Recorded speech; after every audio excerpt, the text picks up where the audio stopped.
I'm Elise Labott of Foreign Policy, and thank you so much for joining us for this wonderful book talk from the director of Middle East Institute's Iran program, Alex Vatanka. His most recent book, The Battle of the Ayatollahs in Iran, the United States foreign policy and political rivalries since 1979. Now, this is, as I'm sure you've seen from the reviews of the book and just hearing about it, is not your typical book on Iran. What Alex does is learns the lessons from history from the last 42 years of Iranian-American relations through the lens of some of the most key and pivotal figures in the Iranian Revolution, and brings it back current to the relationship with the United States. And it has so many implications for how the US and Iran have dealt with each other in the past and the future. And so there's no better person to join us to talk with Alex about his book than Ken Pollack, who is was formerly with the CIA, White House, Brookings, and he's currently a senior fellow at the American Enterprise Institute. And he's also the author of The Persian Puzzle. And we see that today, US-Iranian relations are just as much of a puzzle today as they were back then. So I'm really excited for this conversation. Alex, thank you for joining us. Thank you, Elise. Thank you for that introduction, and great to have Ken on the panel. Really looking forward to our conversation this morning.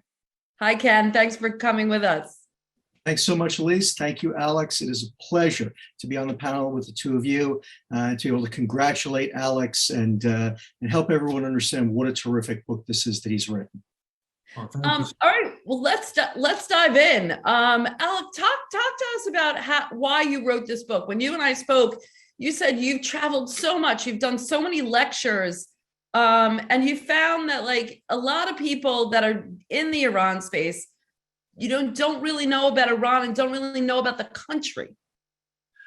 Well, no, thanks, Elise. So when I moved to the States in 2006, I began teaching a lot for folks in uniform in the United States, but also American diplomats and so on. And one of the realities of life is you have not had an American presence on the ground in this country called Iran in the Middle East since 1979. So I know a lot of folks from the previous generation, pre-1979, who are fluent in Persian, who have traveled widely in Iran and know everything there is to know about the place. Unfortunately, for the younger generation of American practitioners or interested parties, Iran has just not been that accessible. And there are plenty of good books out there, no doubt about it. Ken's is one of those wonderful books on Iran, and there's plenty of rich history and analysis and plenty more. What I tried to do with my book was two things really, to focus on a key theme. And for me, was to prove the following point, that Iranian leaders since 1979 have always, almost always, put the narrow factional interest over the national interest at the expense of ordinary Iranians. And I do so in the book by following the actions of who I consider to be the most two pivotal important players. I mean, the central characters in the book are the present-day Supreme Leader of Iran, Ayatollah Ali Khamenei, and the man who made him Supreme Leader, who passed away back in 2017. I'm sure he's familiar to most who are watching this, listening to us, Akbar Hashemi Rafsanjani. So these two men are my central characters. And I go back in the book, right at the time of the revolution, 1979, and I kind of explain the personal relationship. And back to your point about why this book, I wanted to tell a story. This is not an academic book. I wanted to put a human face on it. I wanted to say, oftentimes we get carried away talking about Iranian political affairs in terms of describing the hardliners versus the moderates or the reformists and so on and so forth. But obviously, nobody's born a hardliner or a reformer. You evolve into one. And I try to show, I have to be humble, in the book how Khamenei and Rafsanjani are like-minded, how basically there are no major policy differences between the two men for most of the 1980s. But by the time Khamenei is made Supreme Leader in 1989, he takes off in a different direction than Rafsanjani. And in my view, if I could put it simply, Rafsanjani starts to look at regime legitimacy being something you get by reaching out and connecting to the people and delivering for the people. In that sense, he puts economic development at the forefront of what he wants to achieve. And he's president from 1989 to 1997, so he becomes the man with the economic agenda. Now, he doesn't get it right. There's plenty of things that go wrong when he's president. His opponent, increasingly, Ayatollah Khamenei, doesn't believe in economic development as the first priority. He believes in hard power.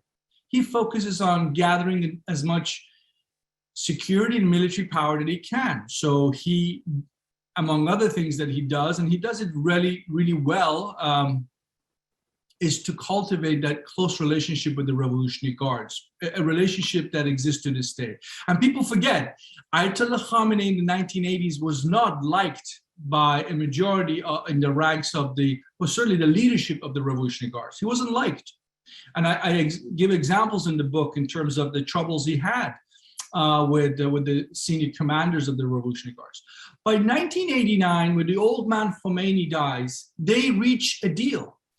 Khamenei has no base really in society. He doesn't have the religious qualifications. He's got some big pair of shoes to fill from Ayatollah Khomeini. He needs help. And he's looking to Rafsanjani, who's going in a different direction. He's talking about how do we deliver for the people, if you will. And that's just not good enough from the position of Khamenei, who is worried because the direction Rafsanjani was going was in a sense towards a stronger republic and less Islamic theocracy. And he's a supreme leader. He's an unelected supreme leader in the world's only theocracy. The Republican ideas of Rafsanjani, and one shouldn't exaggerate them, but certainly that's where Rafsanjani was going, were seen by Khamenei as a threat. So whatever Rafsanjani tries to do, including making changes in Iran's foreign policy, Khamenei is almost always there to at least slow things down. And if he can and he must, he blocks them. And that's the story. I mean, I obviously don't end in 97 when Rafsanjani leaves the presidential palace, because Rafsanjani remains on the scene. He's too important. It's impossible for Khamenei to sideline him. So Rafsanjani stays on the scene, and he becomes over years the godfather of the so-called moderate reformist camp in the regime. Now, fast forward to today, that duality in the regime arguably is gone. I mean, I don't think anybody credibly can talk about moderates having any power in the Islamic Republic today. If you want to put Hassan Rouhani or Javad Zarif as the moderates, well, they're gone. And then certainly they were closer to Rafsanjani than, say, the president of Iran today, Ibrahim Raisi.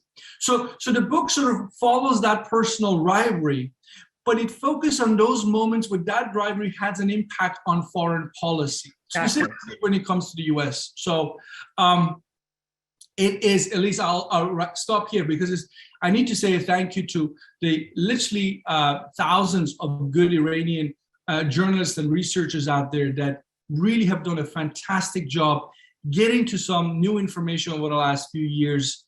Because when you think about it, press freedom doesn't really exist in Iran. So we're very thankful and grateful for the work of Iranian researchers in diaspora who are tapping into Persian language sources to sort of weave this or to tell a story about how is policy made in the Islamic Republic, and most importantly, at what expense for the Iranian people. Because I really think the choices of Ayatollah Khamenei and the hardline camp is impacting the lives of ordinary Iranian people in a negative way more than anyone else. And one of those victims, victim is an exaggeration. Someone who disagreed with that approach was Rafsanjani, but he's gone. That generation is gone. And the big question for the Islamic Republic going forward is, who's going to push back against the hardline agenda? And I'll stop there, Elise. Alex, thank you. And thank you for setting the scene for us. And I mean, I thought what was really interesting is they kind of, I can see these like two young Iranians at the kind of infancy of the revolution. And they were friends. Mm-hmm. And, they had kind of similar aims. And then the competing worldviews and ambitions not only affected their relationships, but the trajectory of Iranian politics. And as you say, I mean, the book is so thoroughly researched by looking at their own words and writings, in addition to accounts given by others, to reveal this kind of domestic power play, really, on shaping Iran's actions. And it just goes to show you that even in a country like Iran, like, all politics is local. You think that this was really this kind of move towards a religious fervor, and then you kind of see that, yes, obviously religion is involved, but that it's really about power and politics. Absolutely. Yeah. I mean, look, I love to hear what Ken will say now, because he's the man of wisdom here. But, the religious part, if Khomeini was the grand Ayatollah, he was, there's no doubt about it. You can like or dislike Ayatollah Khomeini, but the founding father was religiously a grand Ayatollah, widely respected. No one has been able to fill his shoes. Khamenei didn't, and the next Iranian supreme leader will not be able to. So the system has really moved in a different direction than maybe some had intended back in 1979. What that direction will look like remains to be seen. Khamenei is 82. At some point, he will pass on, and the people who will come after him could have different ideas. But Khamenei seems to very clearly want continuity to be the agenda. And I think that's why he engineered the way he did the election of Ibrahim Raisi. That's why he's a micromanager. And listen, we have to remember, Khamenei is a man who spent the entire 80s playing second fiddle to Rafsanjani. He never got over that. And he wants power, and he has had plenty of that since 1989, but he did it by being systematic. He took his time. The way he marginalized Rafsanjani was not something he did overnight. It took him a decade. It took him a decade to the late 1990s before he could say, now Rafsanjani can't stand up against me anymore. So I think, Elise, you put your finger on something very important. When we talk about Islamic Republic, this notion that this is a theocracy, men of religion rule, well, that is a simplification of what's really going on in the Islamic Republic, or has been going on since 1979, as I tried to sort of tell that story in this book.